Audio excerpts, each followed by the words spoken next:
मोठ्या नेत्याची विकेट सुद्धा त्या ठिकाणी पडली बरं का.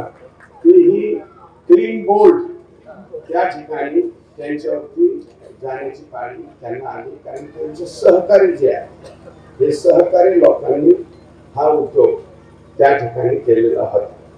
आणि ठीक आहे, आता चाललंय काही काही वेळा हे जिंदाबाद ते जिंदाबाद ते आमचं ते तमचं.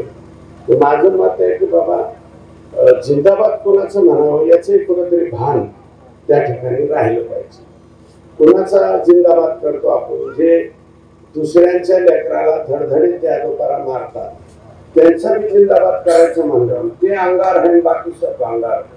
अशा पद्धतीचे लोक घोषणा देतात. अशा घोषणा बघितल्याच्या नंतर नेमकं समाज म्हणून कुणीकडे निघालेले आणि वारकरी संप्रदाय आहे का आपल्या इथं. आपला फुले शाहू आंबेडकरांचा महाराष्ट्र म्हणायचा, मग तुम्हाला याचा नैतिक अधिकार आहे का? मग तुम्ही महात्मा फुले वाचले का? तुम्ही शाहू वाचले का? आंबेडकर वाचले का? 100% नाही.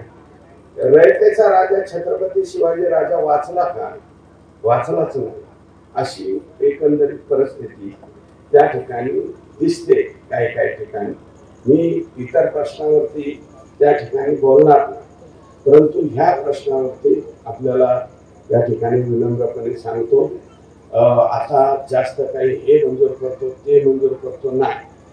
तर राज्याचे मुख्यमंत्री अतिशय चांगल्या पद्धतीने या राज्याला डेव्हलपमेंटच्या दिशेने घेऊन त्या ठिकाणी निघालेले आहे.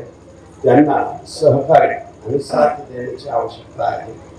मधल्या कालावधीमध्ये काय आहे की कामापेक्षा जास्त मंजुऱ्या मिळाल्यामुळे तिथं थोडीशी अडचण निर्माण झालेली, परंतु सर्व लोकांचं समाधान आणि डेव्हलपमेंटच्या बाबतीतलं सुद्धा समाधान हे महाराष्ट्राचे मुख्यमंत्री त्या ठिकाणी करतील हा विश्वास आपल्या सगळ्यांना आहे.